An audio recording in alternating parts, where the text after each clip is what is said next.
back to Stars on Tap. I'm Brian. I'm Jim. Today we're going to review Stone Smoked Porter. Stone is a brewery out of San Diego, California. People that follow beer know Stone. They're one of the best in the business. Yeah, they got a lot of great beers. And this one is a smoked porter. This is one that's year round.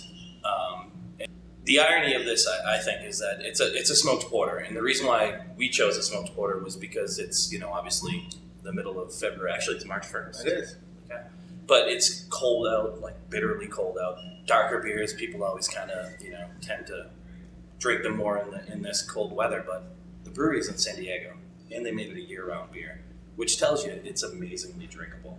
But the smoked porter is they use a smoked malt, Correct. Which kind of gives it that little more obviously smokiness, but a little spiciness, a little different flavor to it. Yeah, it's almost kind of it's like a English peat. So it's kind of a smoke, almost like a single malt Scotch kind of thing, kind of going on. So it kind of gives you that kind of nose, that flavor in your mouth. It's funny you say the single malt Scotch thing too, because I was thinking to myself, I wonder if it's got to be similar. Well, let's crack into it and kind of see what it.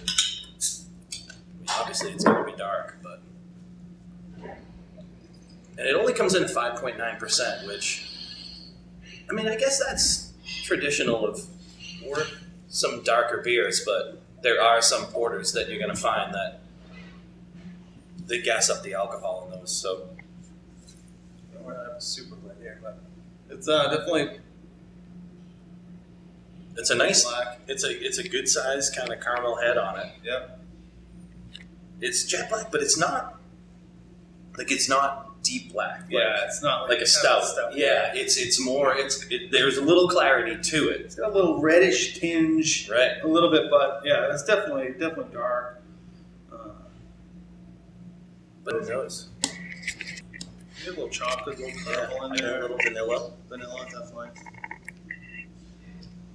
So I don't want people to think it's a smoked beer. Like I've had Rogue did a smoke, like a Chipotle smoke or whatever, but it smelled like you were drinking liquid smoke. Yeah.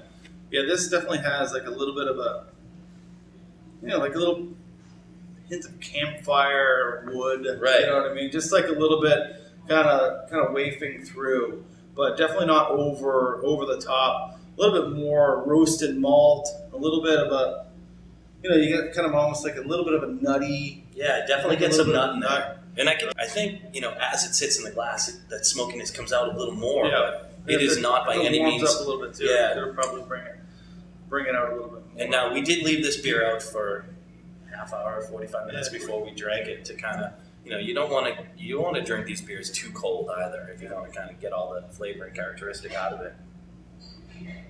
So I think we need to cheers. Cheers.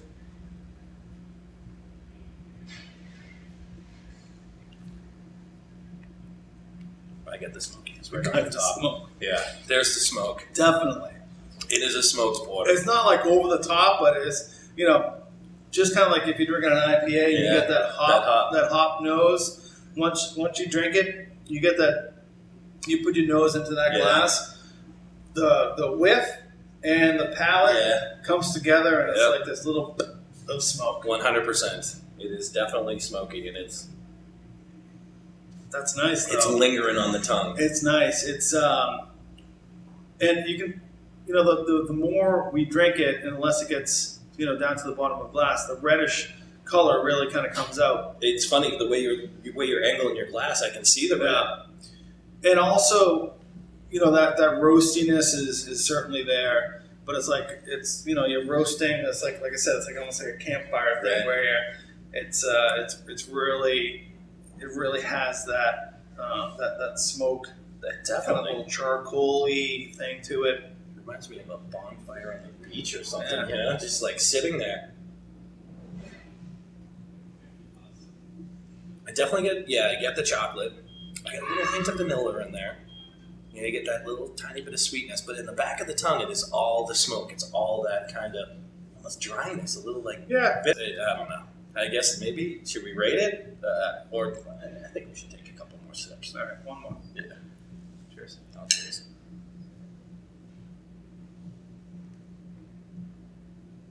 It's just, I'm going to go back to, it is so drinkable. It's scary. It's not. Don't be afraid of the dark color. It's that simple. Well, what's your rating? I like this beer. I'm a big fan of porters because they are drinkable and they're not so heavy. You can have a couple of them and kind of maybe either you've moved on from something else and it's kind of a good finish thing, either at dinner or for dessert.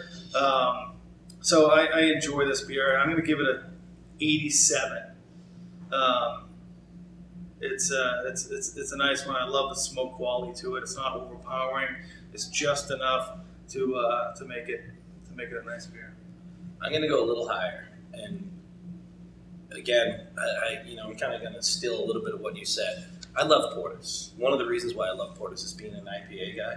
It's that kind of like transition beer for me where I can drink a really great beer, but if I'm kind of sick of IPAs, which doesn't have crap, but it does. Like this is one that I can sit on my couch here, and I feel like I'm drinking a really great beer, good beer. You know what I mean? It's not that, but yet this is so drinkable. It's got great flavor to it. I can imagine pairing this up with like ribs or something with dinner or a chocolate dessert. Like it'd just be perfect sitting on your couch. Because I'm not full. Like you know what I mean? Like drinking it, I'm not full. I can pound down a couple of these and enjoy it, and then not stumble to my bed, which happens sometimes. Sorry, but that's the whole thing. So I'm gonna give this a 90, and I'm gonna. I never thought you were gonna get there. Takes a little while. Pre-game, brother. I'm gonna give it a 90, and the 90 is based on the fact that I think for being a porter, I think it's one of the tops that I drink personally. So good. Cheers, guys. We opened the bottle at stars. So 80, 88, 87, 90. Yeah. Cheers. Cheers, stars.